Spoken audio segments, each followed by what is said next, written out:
Vamos a mirar el capítulo 50, la parte final. Y bueno, para introducirnos un poco, vamos a recordar lo que fue el último mensaje. Hace 8 días nuestro hermano Juan Pablo nos estuvo compartiendo lo que fue la muerte y sepultura de Jacob. Vimos algunos aspectos interesantes ahí en esa narrativa final. Vimos cómo Jacob, el último de los patriarcas, él hasta el último aliento de su vida se esforzó por recordarle a sus hijos la palabra de Dios, por recordarle los mandamientos. Y eso es un gran testimonio para nosotros, especialmente para los padres, que el anhelo de nuestro corazón sea guiar a nuestros hijos, aún en el último aliento de vida, guiarlos conforme a la palabra de Dios.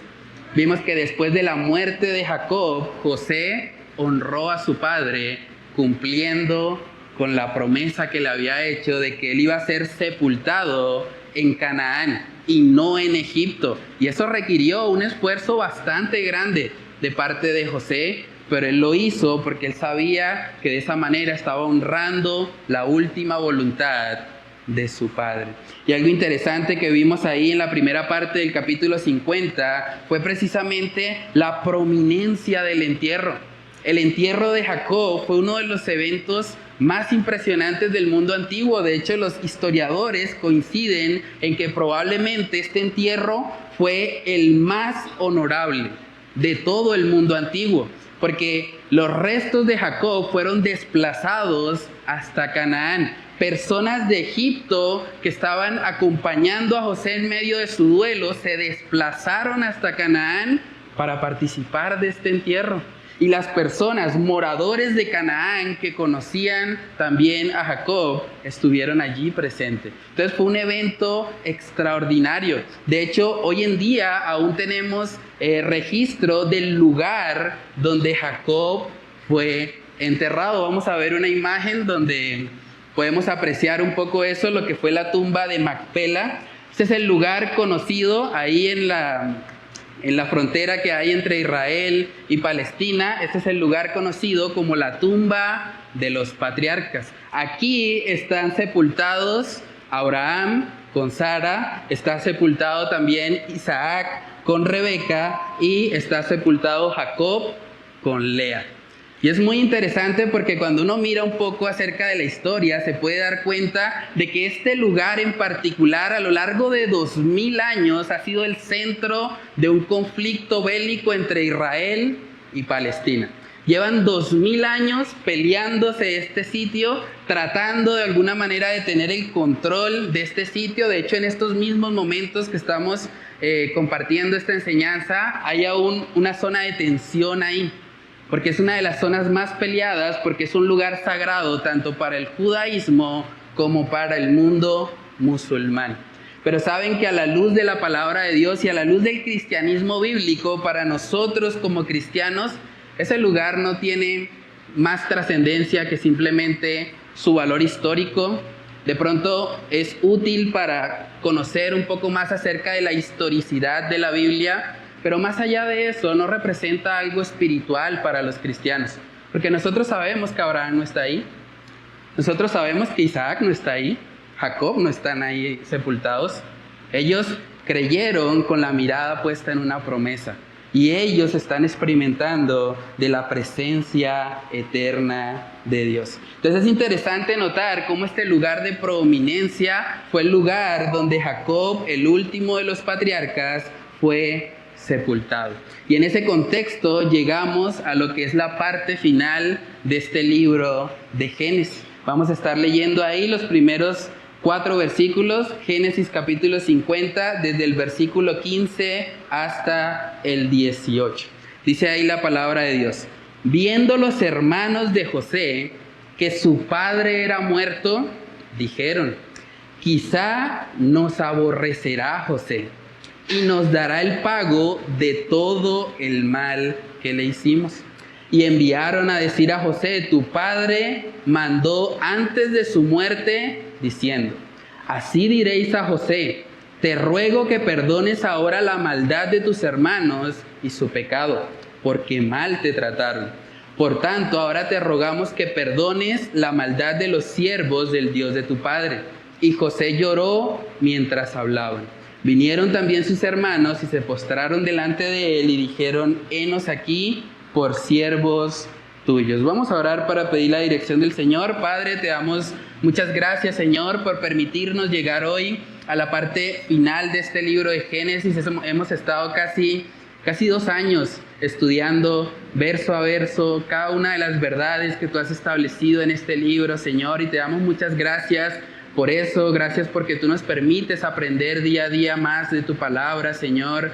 Ayúdanos a que este último mensaje realmente pueda impactar nuestras vidas, Señor, y pueda llevarnos a tomar las decisiones que tenemos que tomar en nuestras propias vidas para ponernos a cuentas contigo, para vivir no conforme a los rudimentos de este mundo, no conforme a lo que esta sociedad quiere que nosotros vivamos, sino conforme a tu preciosa, agradable y perfecta voluntad, Señor. Oramos para que tú uses, Señor, esta exposición de tu palabra para retarnos en esta mañana, para redarguirnos y para llevarnos a ver, Señor, lo mucho que necesitamos de cada parte de la Escritura en nuestras vidas, Dios. Padre, oramos que tú nos ayudes a poner por obra lo que aprendamos. Te lo pedimos, Señor, en el nombre de Cristo Jesús. Amén y amén. Bueno, hermanos, entonces, como leímos ahí en Génesis capítulo 50, la primera reacción de los hermanos de José fue pensar: ahora que ya Jacob lo enterramos, ahora sí nuestro hermano se va a desquitar. Porque antes, quizás por temor a su padre Jacob, quizás porque ya era una persona avanzada en edad, para no tener que ver esa escena dolorosa de los hijos peleando entre sí, pues tal vez por eso los hermanos pues pensaban que no iba a haber consecuencias. Pero ahora, cuando ven que ya Jacob partió de este mundo, lo primero que vino a sus mentes fue precisamente: quizá ahora sí se va a desquitar José. Quizá ahora sí vamos a pagar la que hicimos. Y eso nos habla, hermanos, de cómo la conciencia humana de alguna manera hace su obra en nuestros corazones.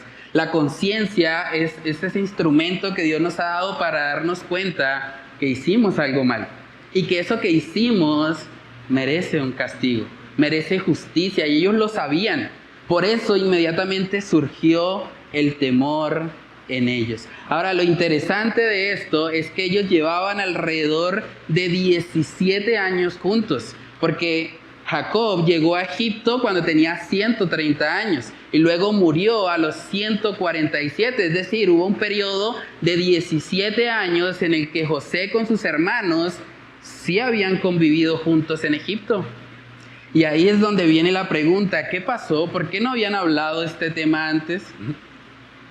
¿Por qué no se habían puesto a cuentas entre ellos, sabiendo que estaba un tema todavía sin solucionar?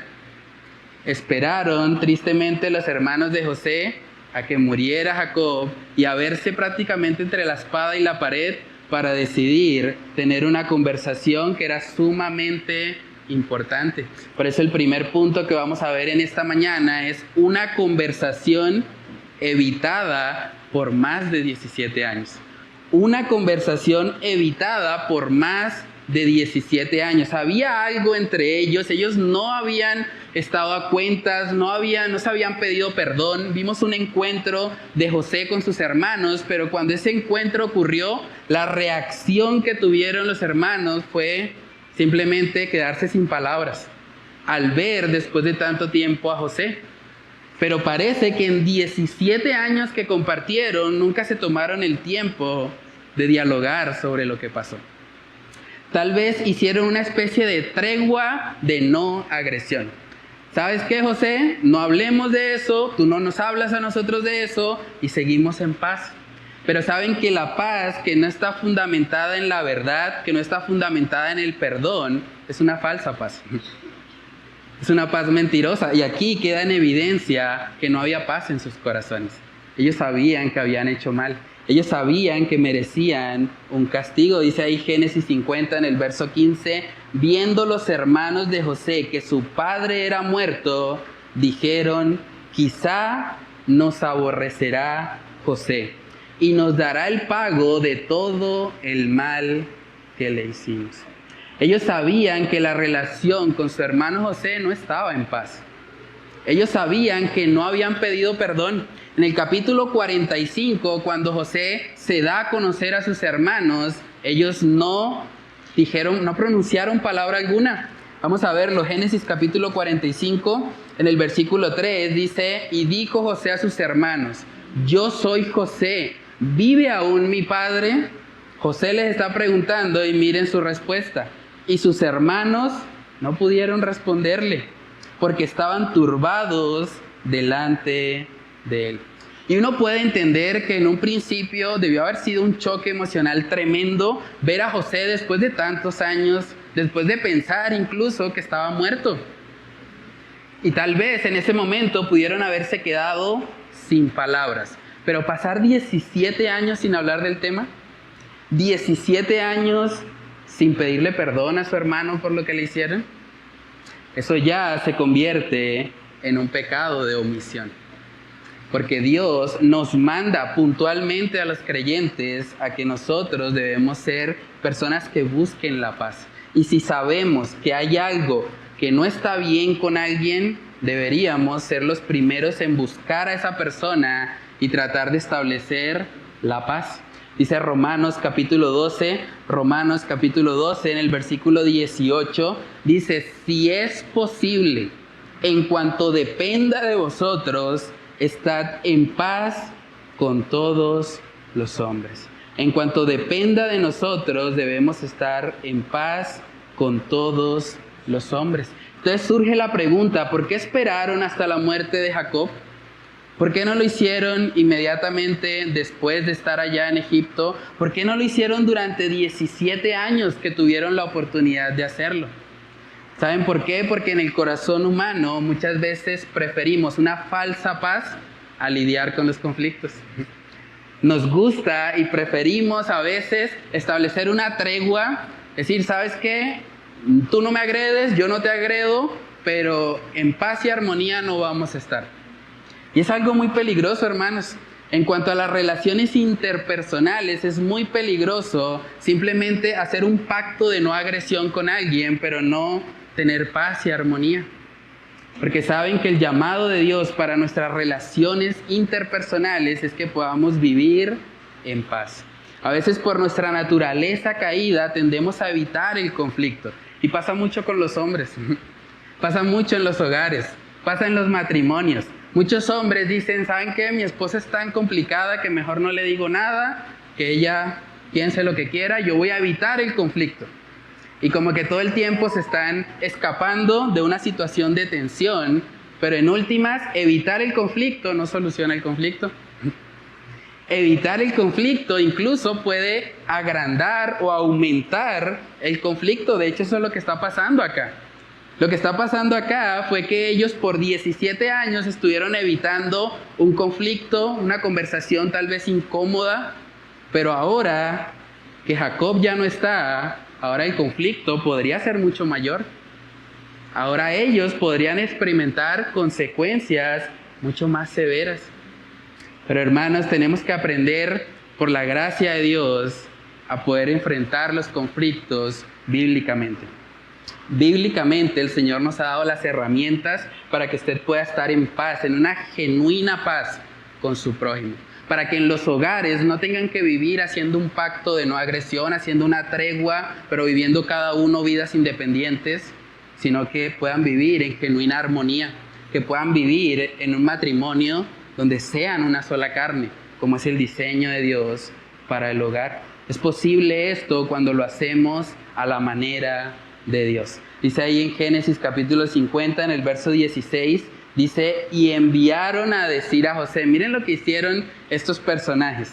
Enviaron a decir a José: tu padre mandó antes de su muerte, diciendo: así diréis a José, te ruego que perdones ahora la maldad de tus hermanos y su pecado, porque mal te trataron.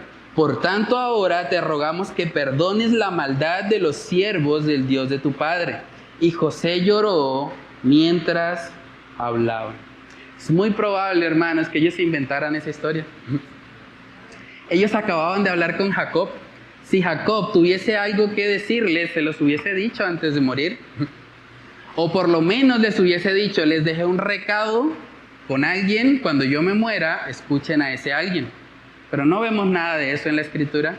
Parece más bien que por la situación de conflicto, por el temor a lo que podía suceder, siendo José el segundo al mando en Egipto, teniendo el poder suficiente para acabarlos si así lo quería, entonces ellos decidieron inventarse esta historia y decir, ¿sabes qué, José? Lo que pasa es que tu papá, ese papá que tanto amas, ese papá por el que nosotros creemos que no nos hiciste nada en estos 17 años, él dejó un último recado.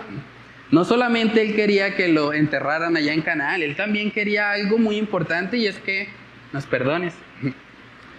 No se atrevieron ellos a ir directamente y a dar la cara y a poder afrontar lo que había pasado.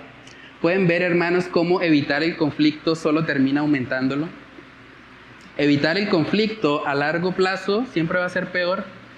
Por eso tenemos que pedirle al Señor sabiduría para poder lidiar con las situaciones conflictivas que llegan a nuestra vida.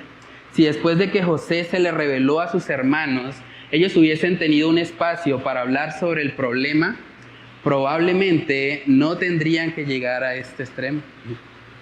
Ellos no tuviesen que haber llegado a este punto de tener tal vez que inventarse una historia, y hubiesen podido hablarlo como hermanos que eran, hermanos de sangre que podían llegar a un acuerdo. Hermanos, tenemos que tener mucho cuidado. Las relaciones interpersonales para Dios son muy importantes y debemos procurar, en cuanto dependa de nosotros, estar en paz con todos. Hebreos capítulo 12, vamos allí. Hebreos capítulo 12, en el versículo 14, este es un texto también muy conocido. Hebreos capítulo 12, verso 14, dice ahí la palabra de Dios: seguid la paz con todos y la santidad, sin la cual nadie verá al Señor. Yo no sé por qué, pero mucha gente cuando cita este pasaje solo cita la última parte. Solo dice, sin santidad nadie verá al Señor. Y eso es cierto, eso está ahí en la Escritura, pero el texto completo empieza diciendo, seguid la paz con todos. Eso quiere decir que para vivir en santidad tengo que seguir la paz con todos. Una persona que dice, es que yo soy cristiano y la Biblia dice que sin santidad nadie verá al Señor, así que yo no voy a participar de las cosas de este mundo, yo no me voy a juntar ni siquiera con mi esposa porque ella no es cristiana, con mis hijos porque son impíos, porque yo voy a vivir en santidad. Si una persona hace eso, está viviendo en pecado, porque no está buscando la paz con todos. No está buscando la paz con su propia familia, con su esposa, con sus hijos. Es muy importante tener cuidado y examinar todo en su debido contexto. Yo tengo que seguir la paz con todos y la santidad, sin la cual nadie verá al Señor.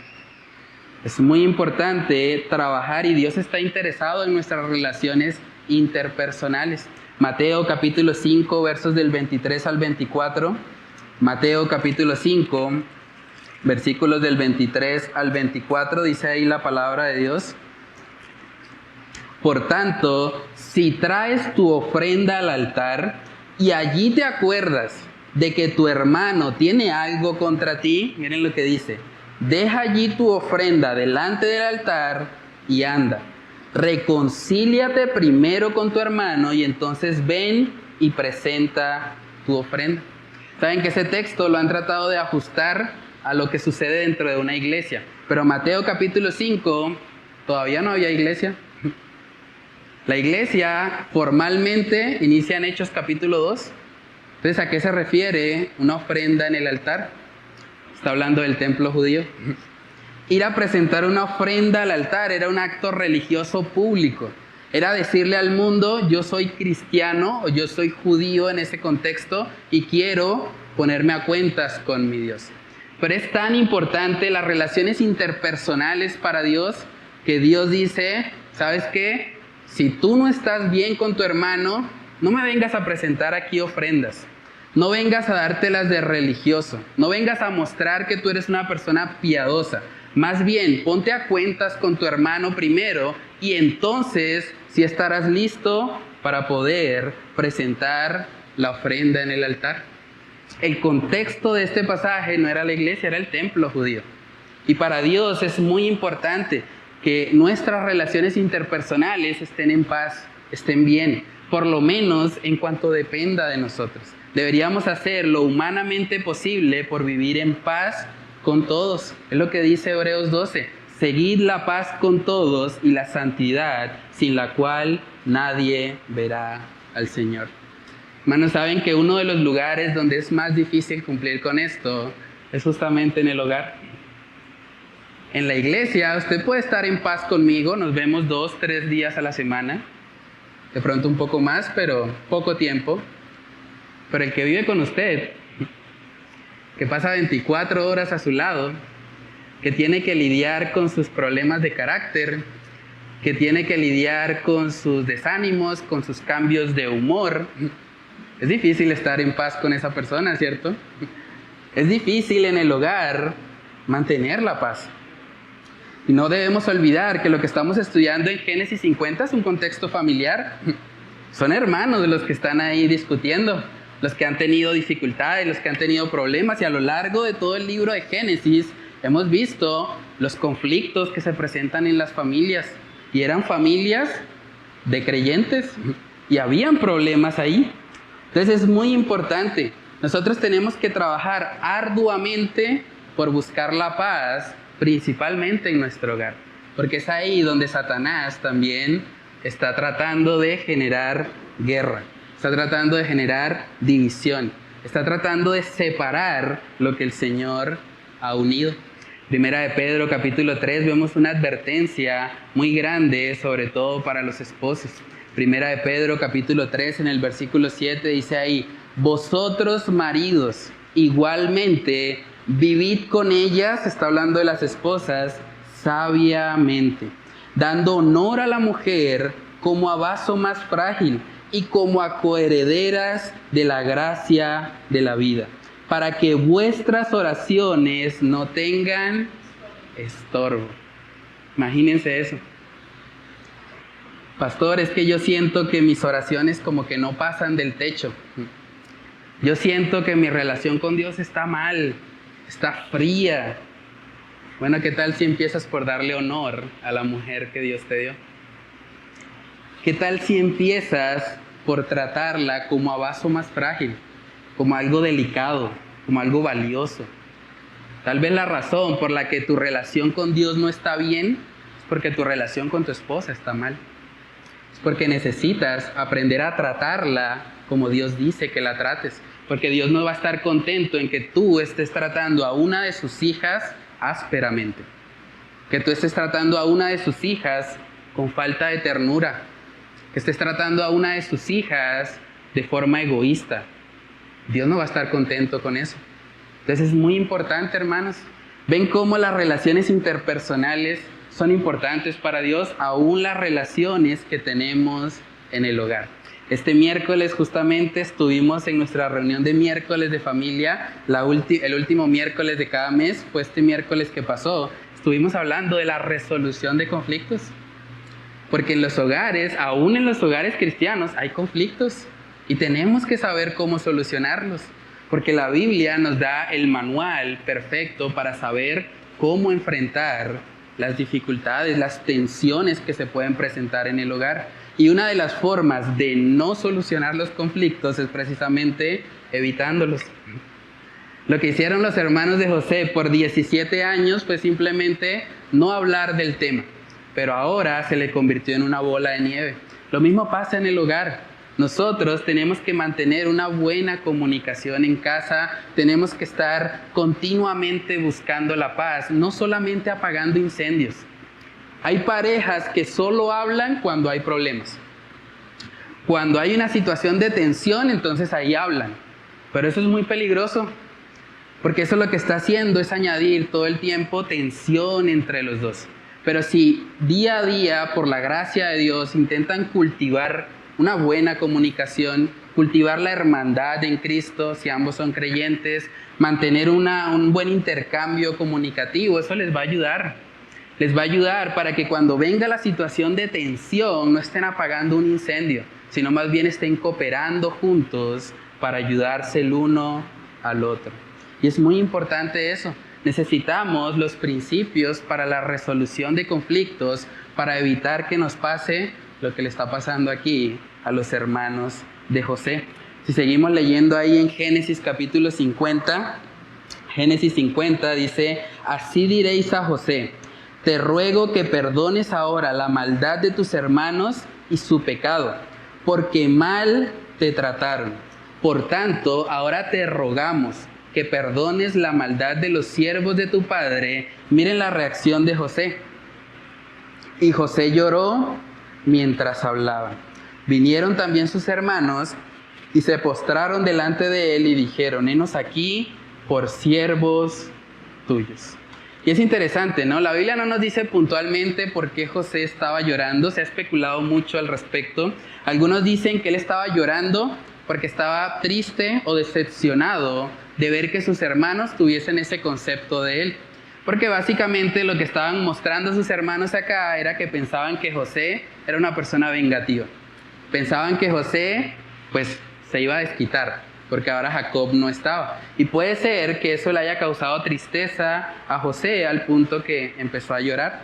Otros han dicho que más bien él estaba llorando porque en este momento sí los estaba perdonando de verdad.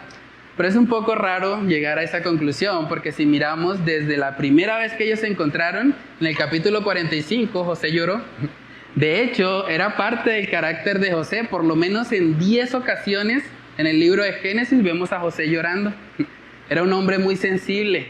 Era un hombre que de alguna manera sus emociones se expresaban a flor de piel. Entonces, yo creo personalmente que la razón tal vez por la que José estaba llorando era porque él ahí estaba viendo, por primera vez estaba viendo la obra de Dios en sus hermanos.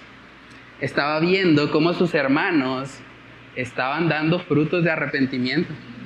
Porque si nosotros analizamos lo que ellos dijeron, ellos reconocieron que lo que hicieron fue malo. Si usted lee ahí en Génesis 50, ellos dijeron: quizá nos aborrecerá José y nos dará el pago de todo el mal que le hicimos. Ellos no se están justificando, ellos no están diciendo: lo que pasa es que José, tú tienes que entender que tú cansón si eras, tenías ese sueñito ahí todo el tiempo y a cada rato nos lo recordabas que nosotros íbamos a estar postrados ante ti, te la ganaste, te la merecías, la vendida te la merecías, antes te salió barato que no te mataron. No fue la actitud de ellos, ¿cierto? También vemos otra característica, de hecho, de un arrepentimiento genuino, y es que ellos pidieron perdón por su pecado. Y no solamente pidieron perdón, estaban dispuestos a retribuir su falta. En el verso 18 dice: vinieron también sus hermanos y se postraron delante de él y dijeron: henos aquí por siervos tuyos. Saben que en ese contexto, cuando alguien se ofrecía como siervo, era porque tenía una deuda que no podía pagar. Cuando alguien tenía una deuda que sabía que no la podía pagar, él se ofrecía a sí mismo y decía: bueno, como no tengo cómo pagarte, simplemente me ofrezco como tu esclavo, como tu siervo. Y los hermanos de José le están diciendo a José: ¿sabes qué, José? Nos ofrecemos como tus esclavos. Hermanos, las características de un verdadero arrepentimiento están acá. Hay un reconocimiento del pecado, hay una petición de perdón, es muy importante pedir perdón, y hay una restitución por la falta. Hay una restitución por lo que se hizo mal. Y es muy importante eso. Cuando hablamos del verdadero arrepentimiento, el verdadero arrepentimiento no es una justificación, no es una excusa. El verdadero arrepentimiento no minimiza lo que hizo. No está tratando de decir: es que fue tu culpa, es que tú me llevaste a hacerlo, es que fue por las circunstancias, es que fue todo como se dio. No, el verdadero arrepentimiento es cuando usted dice: yo hice mal, yo pequé, yo soy culpable de esa iniquidad. y yo pido perdón. Pido perdón porque eso que hice es horrible y te hice daño a ti o le hice daño a las personas que afecté con mi pecado y sobre todo le hice daño a Dios. Lo he ofendido a mi Creador. Esa es la evidencia de un verdadero arrepentimiento. Y también la restitución. Restitución, yo creo que es algo de lo que a veces no hablamos mucho, pero que es muy necesario. Hay esposos que sus esposas están completamente heridas, porque algunos se quedan solo en el primer paso, reconocen que hacen cosas mal. ¿Sabes qué, esposa? Sí, es verdad, yo soy un pecador, hice algo mal, pero nunca le piden perdón. Nunca le dicen, perdóname amor, porque lo que te hice, sé que te ofendió, sé que fue doloroso, perdóname, no quiero volverlo a hacer. Y también muy pocos realmente restituyen. Mucha gente simplemente pide perdón gratuitamente. Perdóname porque me equivoqué y bueno, ya, dejémoslo así. Pero una muestra de verdadero arrepentimiento es que estoy dispuesto a retribuir la falta que hice. Que si dañé a mi esposa con mis palabras, no solamente le voy a reconocer que lo hice mal, no solamente le voy a pedir perdón por la herida que dejé en su corazón, sino que le voy a mostrar y a decir, me comprometo delante de ti, delante de Dios, a seguir este plan para que eso no vuelva a ocurrir, para no volverte a dañar, para no volver a caer en aquello que afligió tu corazón. Es muy importante la restitución. La restitución es parte de un verdadero arrepentimiento y los hermanos de José estaban dispuestos a restituir con sus propias vidas. Estaban dispuestos a hacerse siervos, esclavos de José, porque eran conscientes de que lo que habían hecho era tan grave que aún no lo podrían pagar, sino con sus propias vidas. Entonces, hermanos, preguntémonos a manera de reflexión en este primer punto, ¿qué conversación tienes tú pendiente de hace años atrás y te estás haciendo el sano, como dicen mis estudiantes? Estás haciendo el sano para no hablar, para no tener una conversación incómoda tal vez o difícil.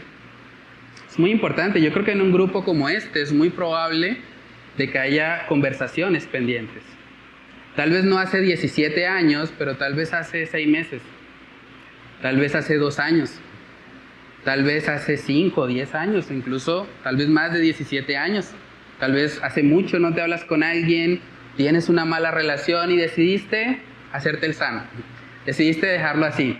Eso yo para qué me doy mala vida. Pero lo que Dios dice en su palabra es que tú debes buscar la paz. Tal vez tú debes hablar con alguien. Tal vez la aplicación de este mensaje para tu vida hoy es que tengas que hacer una llamada al final de este servicio. Tal vez tengas que hablar con tu cónyuge, tal vez tienes que hablar con un hermano o una hermana, tal vez es con un hijo con el que ya no te hablas o tienes muy mala relación, tal vez es un tío, un sobrino, no lo sé, pero debes examinarte. ¿Cómo están tus relaciones interpersonales? ¿Cómo están tus relaciones familiares? O incluso, ¿cómo están tus relaciones con hermanos en la fe? Es triste a veces escuchar cristianos que no se hablan entre sí. No, es que ese hermano me cae mal. Es que esa hermana dijo algo que me ofendió. Y entonces yo prefiero estar de lejitos con ella. Eso no es lo que vemos en la Escritura. Lo que vemos en la Escritura es que los hermanos en la fe son familia. Son hijos de un mismo Padre y procuran la paz. Pregúntate también, ¿tú estás enfrentando bíblicamente los conflictos o los estás enfrentando carnívoramente? Queriendo morder a tu contrincante o haciéndolo en tu propia carne. ¿Cómo enfrentas tú los conflictos? ¿Tú tienes herramientas para cuando tú estás en desacuerdo con tu esposa llegar a la paz? ¿Tú sabes cómo es el camino para la resolución de conflictos? ¿En tu hogar hay paz? ¿O hay una tregua de no agresión? ¿O son socios simplemente en el hogar? Pagan las cuentas, hablan de vez en cuando lo estrictamente necesario, pero cada uno por su lado. ¿Ese es el modelo de matrimonio que estás viviendo? Pregúntate también, ¿tienes los 3 ingredientes de un verdadero arrepentimiento? Reconocer el mal, pedir perdón y retribuir la falta. ¿Tienes los 3 ingredientes o te has quedado solo en el primero? Es muy importante preguntarnos eso. Ahora, esto no es un checklist que usted va a decir, bueno, como el pastor dijo que un verdadero arrepentimiento son 3 ingredientes, entonces voy a hacerlo así. No, eso tiene que ser de adentro, tiene que ser sincero, tiene que ser genuino. Tú tienes que reconocer que hiciste mal, no de labios para afuera, tiene que ser una convicción real en tu vida y en tu corazón. Hermanos, lo siguiente que podemos ver en nuestro texto base de hoy es la respuesta de José. Y yo creo que este es el clímax de este libro. Este es el momento icónico donde José va a demostrar realmente la autenticidad, la integridad y la calidad de su fe. Lo segundo que podemos ver en esta mañana es que José da una respuesta centrada en Dios. Una respuesta centrada en Dios, hermanos, y yo no sé cómo puedo enfatizar esto más, pero esto es lo que nosotros necesitamos. Vivir una vida centrada en Dios es lo que nos va a ayudar a poder lidiar con el conflicto. Es lo que nos va a ayudar a poder perdonar aún aquellos que nos quieren quitar la vida, como fue el caso de los hermanos de José. Porque en algún momento su intención era matar a José. Después, por la intercesión de Judá, fue que decidieron venderlo. Pero ellos querían matarlo. ¿Cómo puedo amar? ¿Cómo puedo perdonar a aquel que sé que me quiso matar? Que sé que si hubiese tenido la oportunidad, si hubiesen existido las armas en este momento, tal vez me hubiese disparado. ¿Cómo perdono a alguien así? ¿Cómo amo a alguien que sé que se presentó como mi enemigo? Saben que la única forma es teniendo la mirada puesta en Dios. Génesis capítulo 50, en el versículo 19, miren lo que respondió José. Y le respondió José, no temáis, ¿acaso estoy yo en lugar de Dios? Vosotros pensasteis mal contra mí, mas Dios lo encaminó a bien para hacer lo que vemos hoy, para mantener en vida a mucho pueblo. Ahora pues, no tengáis miedo, yo os sustentaré a vosotros y a vuestros hijos. Así los consoló y les habló al corazón. Nótese que José no les contestó, pero llevan 17 años sin decirme nada, ¿no? Ahí sí, calladitos. Estaban esperando que se muriera José. Claro, ahora sí vienen, ¿no? Él no les sacó eso en cara. José no les dijo, claro, porque saben que yo estoy en el poder, porque saben que les conviene, es que me están buscando. Donde yo no tuviera este cargo de eminencia, me venderían otra vez. Están pintados ustedes.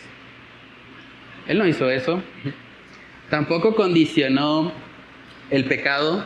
Bueno, pues primero van a tener que hacer algo para mí, para decidir si los perdono o no. No hizo nada de eso. José entendió, sin haberlo leído, porque eso está en el Nuevo Testamento, José entendió el principio que vemos en Romanos capítulo 12.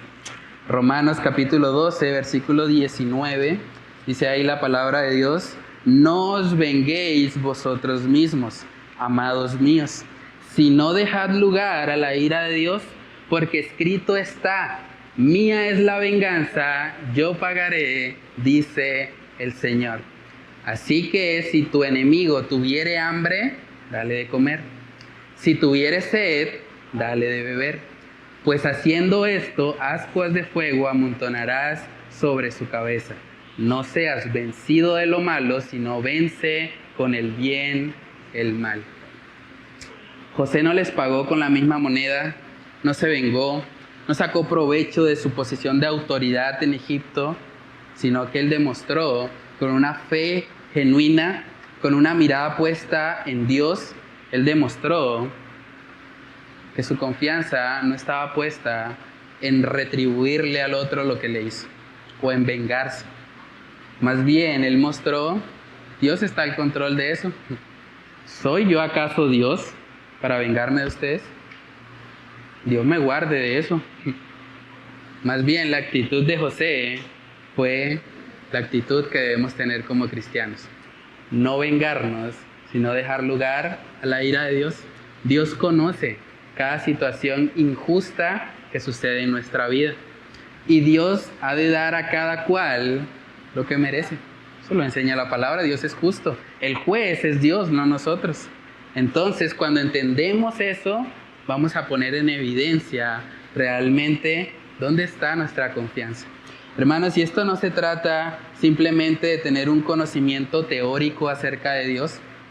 Evidentemente, José conocía quién era Dios, conocía la soberanía de Dios, que Dios estaba al control de todas las cosas, pero no solamente tenía un conocimiento intelectual al respecto. José tenía una relación con Dios. Y al tener esa relación con Dios, él pudo actuar así. Porque solo con conocimiento teórico él no hubiese podido hacer lo que hizo. Tener conocimiento doctrinal no significa o no es igual a tener madurez espiritual. Y lo que había en José era tanto conocimiento como madurez. Y es algo que necesitamos en nuestras propias vidas. Porque tristemente algo que estamos viendo hoy en día en nuestra sociedad es que muchas personas dicen ser cristianas, incluso usan el léxico cristiano, saben algunos principios cristianos, pero sus obras contradicen lo que hablan.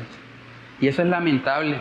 Lo que había en José no era simplemente un conocimiento teórico, era realmente una convicción real, experiencial con Dios.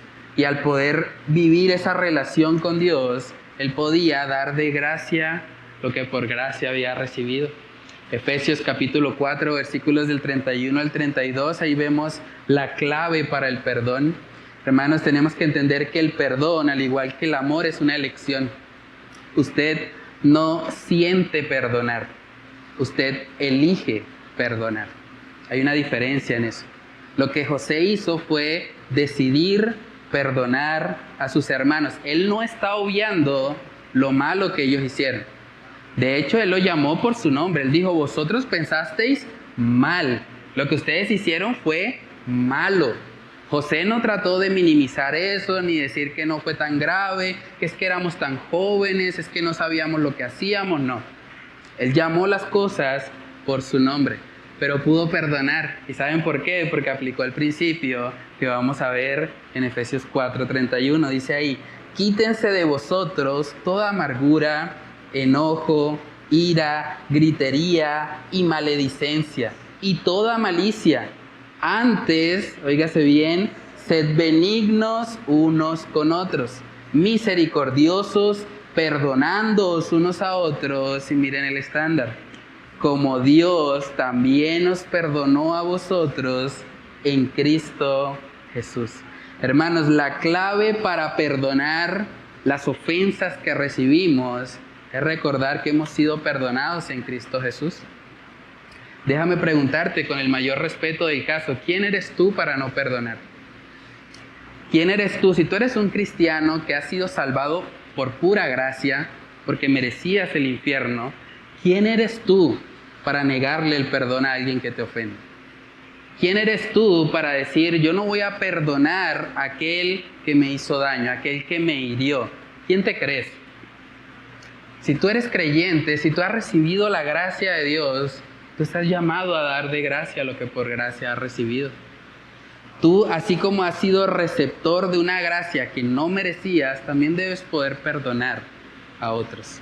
Y debes estar dispuesto a dar de gracia lo que por gracia has recibido. Hermanos, saben que este tipo de situaciones son las que ponen en evidencia nuestra fe. Lo que pone en evidencia nuestra fe no es cuánto conocimiento teórico tenemos, no es si podemos resolver un examen de teología. Eso lo puede hacer hasta el diablo. El diablo tiene conocimiento doctrinal, dice la palabra. Judas probablemente podía resolver un examen de teología. Pero lo que verdaderamente pone en evidencia la calidad y autenticidad de nuestra fe es cuando estamos puestos a prueba, cuando tenemos que perdonar a los que nos ofenden. Eso es verdadera teología. Eso es teología experiencial. Es ahí donde se va a poner a prueba realmente qué es lo que hay en nuestro corazón. Si es cierto eso que hablamos, eso que predicamos, que hay que perdonar, que hay que bendecir a nuestros enemigos, que hay que amarlos. Es muy importante que en estos momentos podamos poner en evidencia nuestra fe. Dice 1 Juan capítulo 4, Primera de Juan, capítulo 4, en el versículo 20, dice ahí la palabra de Dios: si alguno dice, yo amo a Dios, y aborrece a su hermano, es mentiroso. Pues el que no ama a su hermano, a quien ha visto, ¿cómo puede amar a Dios, a quien no ha visto? Y nosotros tenemos este mandamiento de Él: el que ama a Dios, ame también a su hermano. Tal vez tú piensas que eres cristiano porque te gusta escuchar sermones. No, es que a mí me gusta aprender, a mí me gusta la predicación expositiva. Tal vez tú piensas que eres cristiano porque escuchas videos de Juan Manuel Vaz, porque escuchas videos de Sugel Michelén, porque escuchas videos de Miguel Núñez, y tú piensas, como me gustan las predicaciones, entonces soy cristiano. Pero ¿sabes que la Biblia no dice eso? Lo que es una marca distintiva de tu cristianismo no es si te gusta escuchar predicaciones, no es si puedes resolver un examen de teología, no es si te sabes el cuestionario de la Reforma Protestante. Eso no es lo que marca distintivamente tu alma. Lo que marca a un cristiano es el amor. El amor. Si alguno dice que ama a Dios y aborrece a su hermano, es mentiroso. Así se haya visto todos los sermones de YouTube. Así se haya estudiado todas las teologías sistemáticas que existen. Si dice que ama a Dios y aborrece a su hermano, es un mentiroso. Y eso debe llevarnos a examinarnos. Porque tal vez tú crees que eres cristiano, pero por razones equivocadas. Tal vez tú crees que eres cristiano porque te gusta ir a la iglesia. Tal vez tú crees que eres cristiano simplemente porque te interesan estos temas de la Escritura, te interesa leer un poco más acerca de la Biblia, pero si no tienes amor, tal vez tú no eres cristiano. Si tú no puedes amar al que te ofende, al que te hace daño, al que quería con intención dañarte, tal vez no eres cristiano. Tal vez tú no has conocido la verdadera gracia de Dios. Si yo le preguntara a las personas que están alrededor de tu vida, ¿ellos dirían que tú los amas?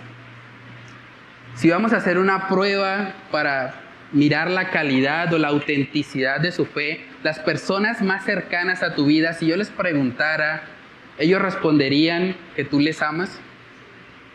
No que les amas sentimentalmente, que les amas como Cristo, sacrificialmente, estando dispuesto a renunciar a tus privilegios, a lo que a ti te gusta, a tu comodidad, por el bien de ellos.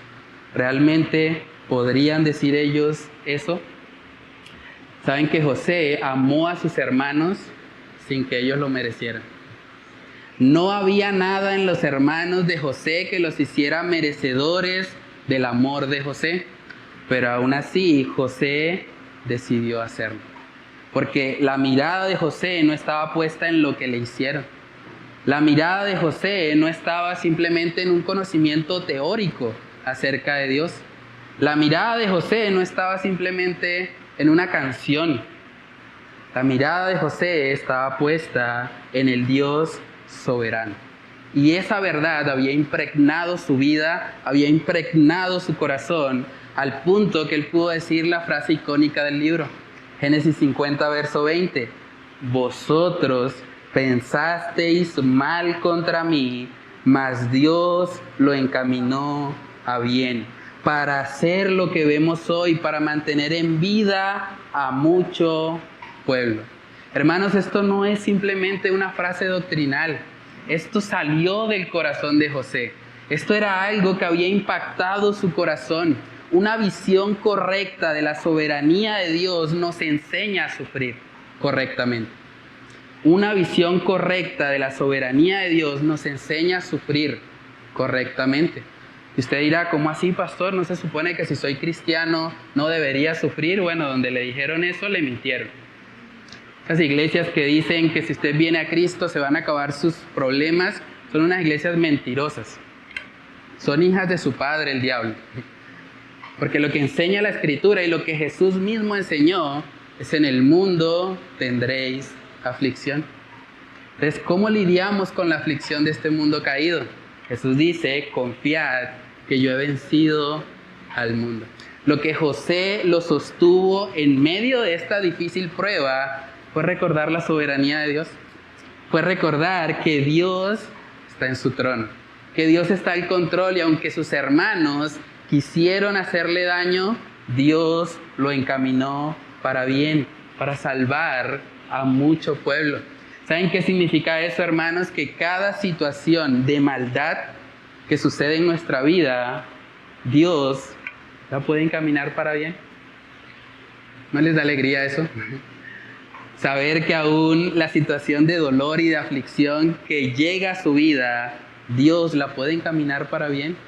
Sea para la salvación de pronto de los que no conocen a Dios, o sea para la santificación de sus hijos. Y usted me dirá, pastor, o sea que el cáncer puede ser encaminado para bien. Sí, bíblicamente sí. Pastor, o sea que una crisis económica, perder todo mi patrimonio, ¿eso puede ser usado para bien? Sí. En las manos del Dios soberano, sí. Pastor, o sea que la incredulidad de mi esposo, llevo luchando contra ese hombre, es un cabezón, es un terco, y yo le hablo y él sigue obstinado en su posición y no cambia, ¿eso Dios lo puede usar para bien? Sí. A la luz de la palabra, sí. Si tú eres creyente, cada situación de dolor, de aflicción, cada situación de incertidumbre, Dios la puede utilizar para bien. Entonces vale la pena preguntarnos, ¿cuál es el bien? ¿Cuál es el bien al que Dios puede encaminar las situaciones difíciles? Vamos a verlo, Romanos capítulo 8, versos del 28 al 29, dice ahí, y sabemos que a los que aman a Dios, todas las cosas les ayudan a bien. Ahí vemos esa palabra. Esto es, a los que conforme a su propósito son llamados. Verso 29. Porque a los que antes conoció, también los predestinó para que fuesen hechos conforme a la imagen de su Hijo, para que Él sea el primogénito entre muchos hermanos. El bien, según Romanos 8:29, es formar en ti el carácter de Cristo. Fuimos predestinados a ser hechos conforme a la imagen de su Hijo. Entonces, cada situación de dolor que llega a tu vida es como un cincel que Dios está utilizando con un martillo para moldear algo en ti, para enseñarte que necesitas el carácter de Cristo en tu vida. Tal vez la razón por la que vives en un hogar tan conflictivo es porque Dios quiere enseñarte paciencia.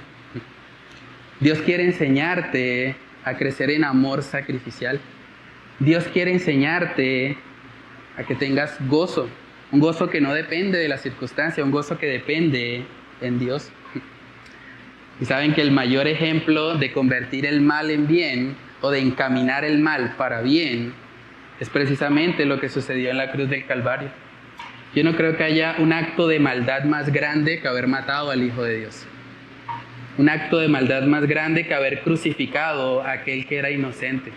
Pero ese acto de maldad que los hombres hicieron con toda su iniquidad, Dios lo encaminó para un bien mayor, para salvar a mucho pueblo, para que todo aquel que en Él cree no se pierda, sino que tenga vida eterna.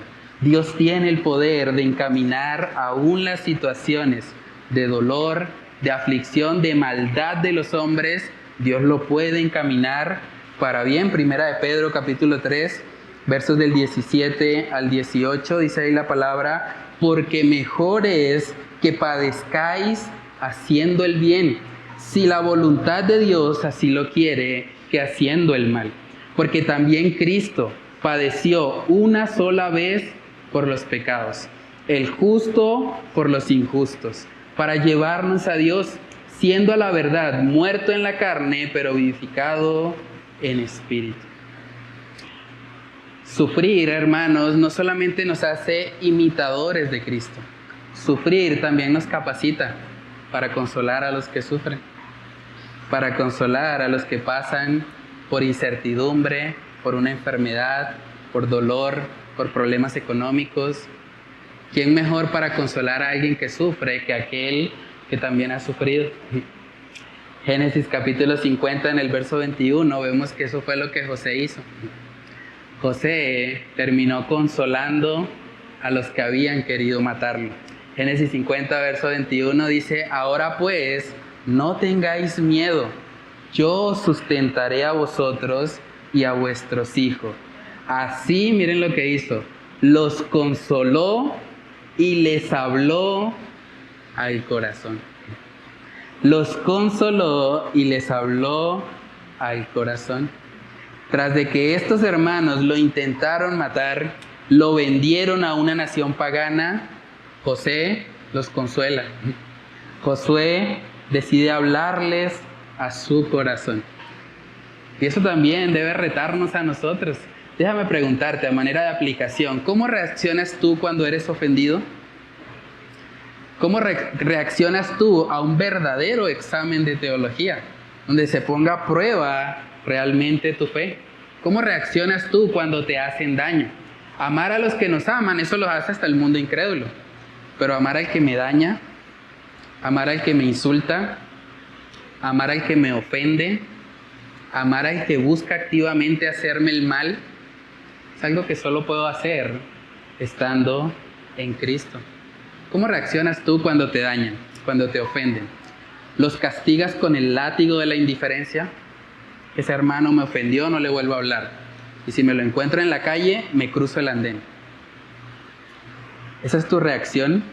¿Lanzas sátiras, indirectas, gritas, te amargas, no le hablas al que te ofende, o chismeas con otros, empiezas a hablar mal de él a sus espaldas para desquitarte de lo que te hizo?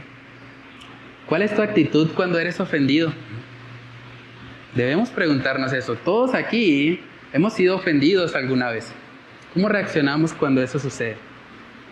¿Estás perdonando como Cristo? ¿Perdonando aún a aquel que no lo merece? ¿Te pareces a José en eso?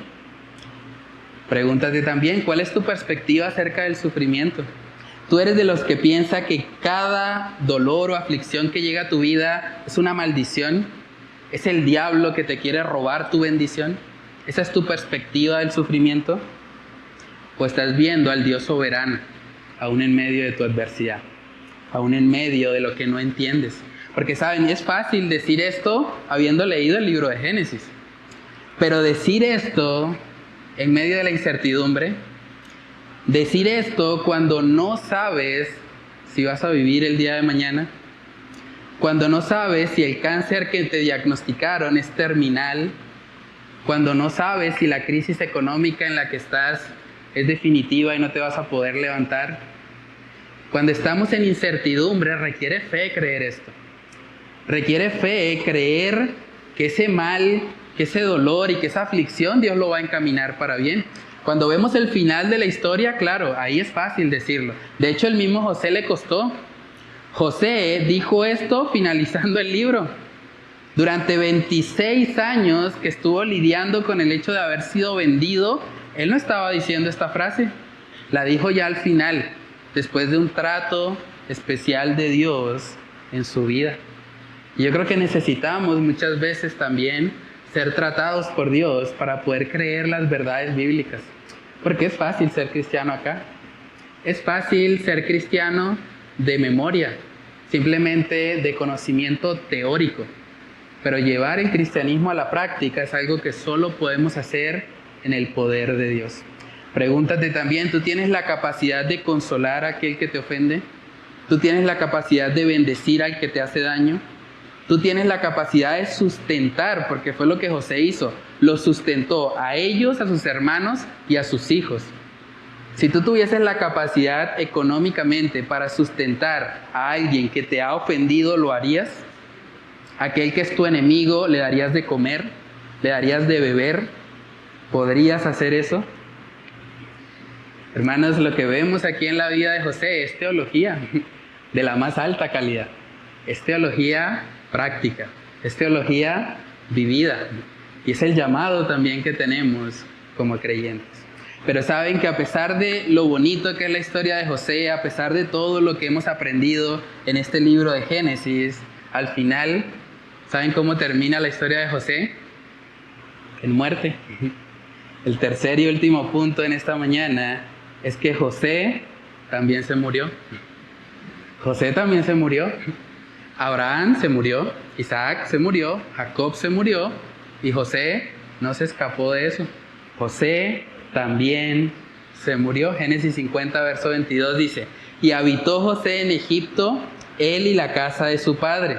Y vivió José 110 años. Y vio José los hijos de Efraín hasta la tercera generación. También los hijos de Maquir, hijo de Manasés, fueron criados sobre las rodillas de José. Y José dijo a sus hermanos: yo voy a morir, mas Dios ciertamente os visitará y os hará subir de esta tierra a la tierra que juró a Abraham, a Isaac y a Jacob. E hizo jurar José a los hijos de Israel, diciendo: Dios ciertamente os visitará y haréis llevar de aquí mis huesos.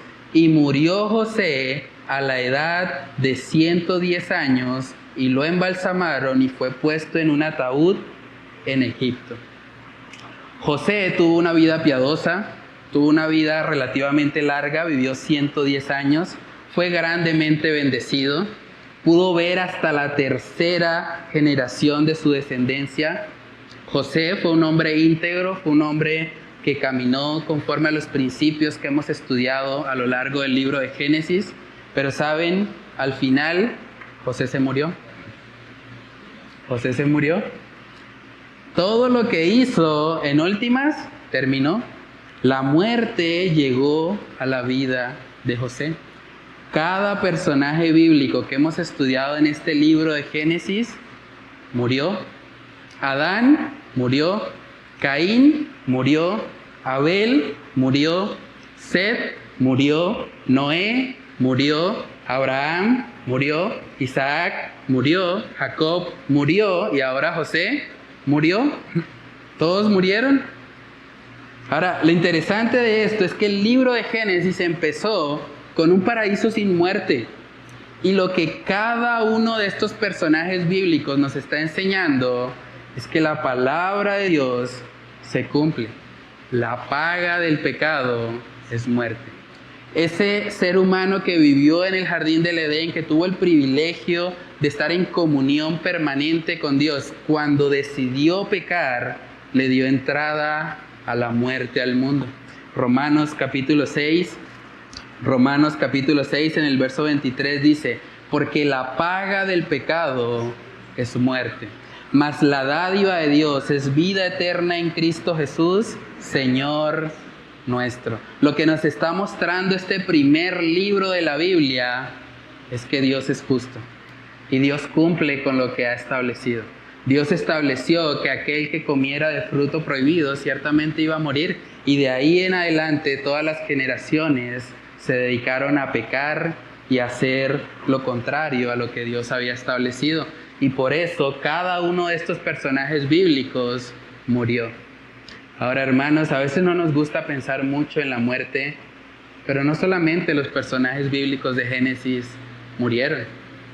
No solamente ellos tuvieron que lidiar con eso. Nosotros un día vamos a morir. Un día yo voy a morir. Un día el hermano Ernesto va a morir. Un día el hermano Diver va a morir. Un día el hermano Ricardo va a morir. Un día el hermano Miguel va a morir. Un día el hermano Juan Pablo va a morir. Y un día cada uno de ustedes, así no me acuerdo ahorita de todos los nombres, va a morir. Es una realidad. Y lo que nos está enseñando de manera general este libro de Génesis es que va a pasar. Va a pasar. Un día tú vas a morir. La pregunta es si tú estás preparado para eso. Si tú estás preparado para cuando la muerte llegue. A veces pensamos que la muerte es algo que solamente va a llegar a las personas de avanzada edad. Pero también vemos gente joven muriendo.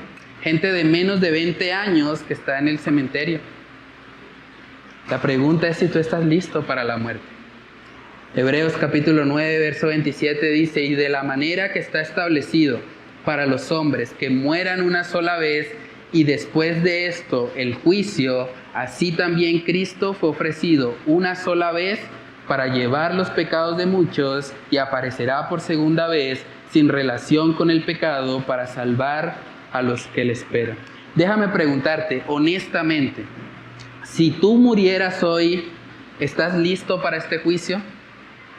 Si ocurriera una tragedia y todos quedáramos aquí sepultados, un terremoto y todos quedáramos aquí bajo escombros, ¿tú estás listo para encontrarte con Dios? ¿Tú estás listo para que eso suceda? Es una pregunta que debemos hacernos con seriedad, porque cada personaje del libro de Génesis, por más piadoso que haya sido, al final murió y tú también vas a morir. Y debes preguntarte, ¿estás listo para la muerte? ¿La muerte sería una tragedia para ti? ¿O la muerte sería, como el apóstol Pablo dice, una ganancia para ti?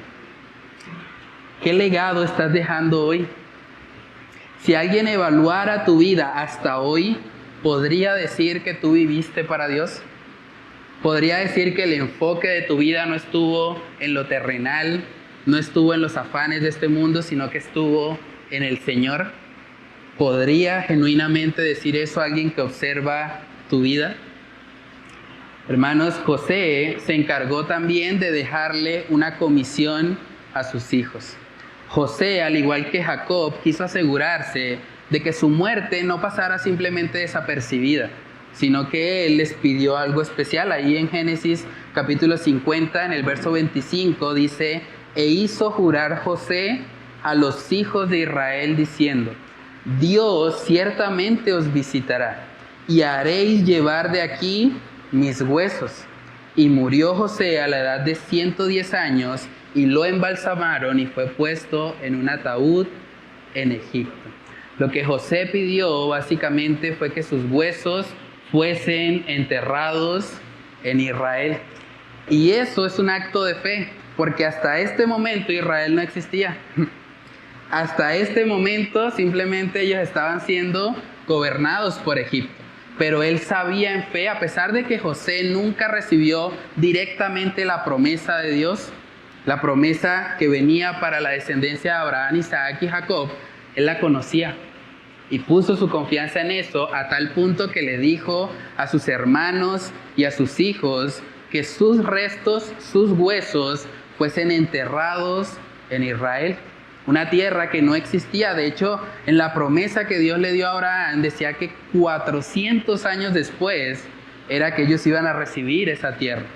Y lo interesante de esto es que cuando miramos más adelante en el Pentateuco, nos podemos dar cuenta que los hijos cumplieron con esa petición.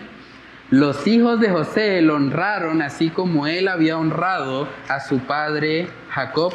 Josué capítulo 24, vemos el momento en el que se enterraron los huesos de José. Dice Josué 24, verso 32, y enterraron en Siquem los huesos de José. Hasta que no llegaron a la tierra de Siquem, no fue enterrado José. Dice ahí que los hijos de Israel habían traído de Egipto en la parte del campo que Jacob compró de los hijos de Hamor, padre de Siquem, por 100 piezas de oro, y fue posesión de los hijos de José. Hermanos, el cumplimiento de esta palabra fue 400 años después de la muerte de José. ¿Eso qué quiere decir? Que durante 400 años la descendencia de José estaba llevando los huesos de José, los estaba trasladando, tenían la tumba encima. Eso implica que cuando la siguiente generación preguntara: ¿esa tumba de quién es? ¿Quién es ese muerto que traen ahí? Era una oportunidad para que se pudiese hablar del personaje de José, para que aún 400 años después las generaciones conocieran lo que Dios había hecho con este personaje. Eso nos habla de una persona intencional. José fue intencional en glorificar a Dios con su vida. Aún fue intencional en glorificar a Dios con su muerte. Dijo: bueno, me van a embalsamar, pero me van a enterrar cuando la promesa se cumpla, cuando la tierra de Israel sea dada. Y eso debe llevarnos a preguntarnos: ¿qué tipo de vida estás viviendo tú hoy? ¿Qué legado tú estás dejando a las siguientes generaciones? Los que vienen después de ti, ¿qué dirían de ti? Conocer tu historia, conocer tu vida cristiana, ¿ayudaría a alguien a ser retado en vivir para Cristo? ¿Ayudaría a alguien a que realmente no viva para las cosas pasajeras de este mundo, sino que viva para Dios? ¿El centro de tu vida es Dios o eres tú? ¿O vives para ti mismo? ¿O vives simplemente para lo que a ti te afana y para lo que a ti te preocupa? Hermanos, este libro de Génesis empezó presentándonos un paraíso sin muerte y termina mostrándonos la cruda realidad de la muerte. Pero el panorama no es desalentador, porque a pesar de que sí, la muerte es una realidad, también vemos que el libro de Génesis termina mostrándonos el establecimiento o las bases de lo que sería el pueblo de Dios en el Antiguo Testamento, lo que sería el pueblo de Israel. No obstante, a pesar de ser una familia conflictiva, con problemas, todo lo que hemos estado estudiando detalladamente en este libro, Dios utilizó a estos personajes para establecer al pueblo de Dios en la tierra.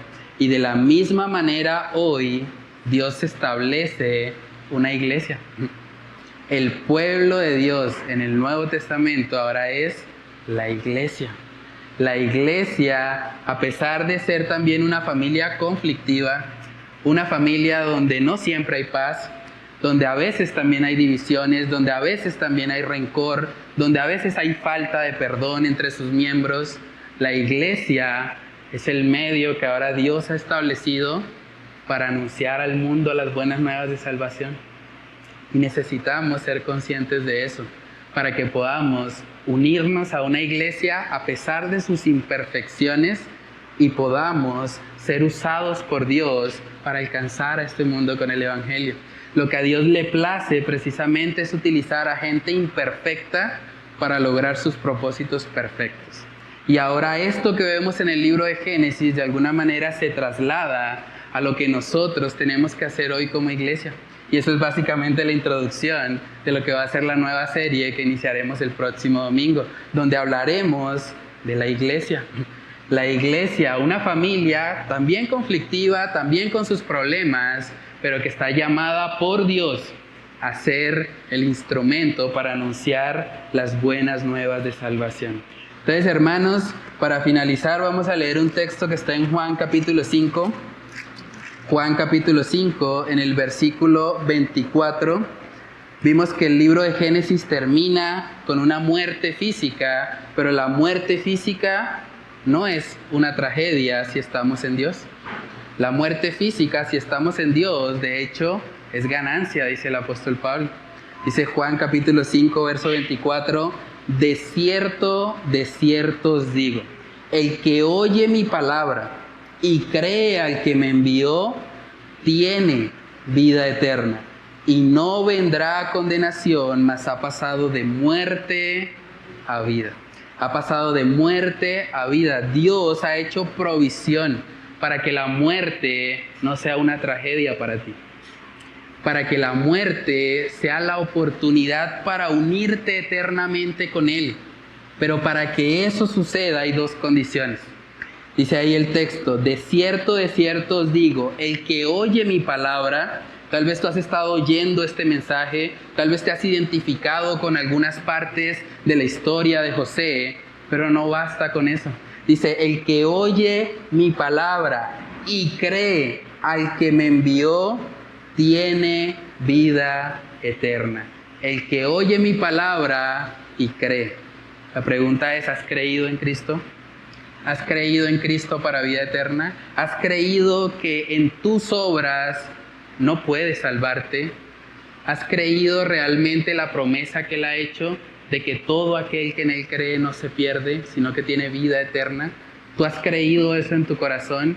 Porque si lo has hecho, para ti la muerte no es una tragedia. Para ti la muerte, de hecho, es una gran bendición, porque vas a unirte eternamente con tu Salvador. Simplemente te estás adelantando a lo que va a ocurrir a todos los seres humanos, a lo que va a ocurrir a cada uno de nosotros si Cristo no viene antes. Entonces que el Señor nos ayude, hermanos, a poder ver la muerte no como una tragedia, sino más bien como el medio que Dios ha establecido para unirnos con Él, para restablecer ese propósito original que Él tenía desde el principio, desde el jardín del Edén, que podamos estar eternamente disfrutando de su presencia. Vamos a orar. Padre Celestial, te damos muchas gracias por este libro de Génesis, gracias porque nos reta, Señor, a vivir realmente para lo que tiene valor eterno. Ayúdanos a recordar, Señor, que por más vidas moralmente correctas que vivamos, al final todos vamos a morir. Al final todos tendremos una cita con esa muerte, Señor. Ayúdanos, Señor, a prepararnos para ese día. Ayúdanos a vivir hoy siendo conscientes de que este mundo es efímero, de que en menos de lo que canta un gallo, Señor, podremos estar viviendo ya nuestra entrada a la eternidad. Ayúdanos, Dios, a poder ser conscientes de eso para poder vivir vidas fructíferas para ti, para poder vivir entendiendo, Señor, que no vale la pena atesorar rencor en nuestros corazones hacia nadie. No vale la pena estar enojados, estar amargados, estar de pronto evitando conflictos, haciendo que se vuelvan cada vez más grandes.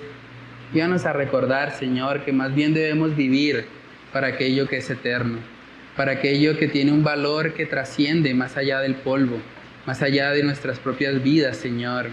Ayúdanos, Padre amado, a poder atesorar las verdades bíblicas que hemos aprendido hasta hoy, Señor, que esta historia de José no sea simplemente información para nuestras cabezas, que esta historia de José pueda retarnos a perdonar, pueda retarnos a poder dar de gracia lo que por gracia hemos recibido. Que si hay personas acá que tal vez tienen una relación conflictiva con algún familiar, con algún ser querido, que tal vez han estado evitando alguna situación de conversación, Padre, que tú uses este mensaje para convencerles de la importancia que tiene, Señor, el estar en paz con todos, el poder seguir la paz como dice tu palabra.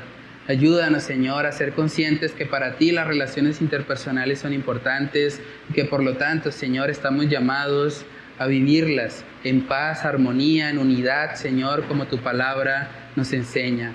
Padre, te damos gracias porque nos muestras a través de este libro de Génesis cómo tú puedes usar a una familia con tantos problemas, con tantos pecados, Señor. Tú los usaste para establecer la nación que iba a anunciar al mundo las buenas nuevas, que iba a anunciar al mundo que en Cristo hay salvación. Padre, ahora de la misma manera oramos para que tú nos ayudes también como iglesia y para la nueva serie que vamos a iniciar el próximo domingo. Ayúdanos a entender que a pesar también de nuestros pecados, a pesar de nuestras debilidades, a pesar de nuestras falencias como iglesia, estamos llamados por ti también a ser una nación santa, a ser una nación apartada para ti, una nación que le muestre al mundo dónde está el pan de vida, dónde está el agua que sacia verdaderamente su sed. Ayúdanos, Dios, a poder ser la iglesia que tú quieres que seamos, a poder cumplir con el llamado que tú nos haces como congregación, como familia en la fe, para glorificar tu nombre tanto dentro de las cuatro paredes como fuera de ellas, Señor. Padre, ayúdanos, Señor, a ser conscientes de esta responsabilidad y ayúdanos a vivirla, entendiendo, Señor, de que es parte del propósito que tú tienes para con cada uno de nosotros en nuestras vidas, Dios. Padre, oramos para que tú nos ayudes a poner por obra las verdades que hemos aprendido en este libro de Génesis. Te lo pedimos, Señor, todo en el nombre de Cristo Jesús. Amén y amén.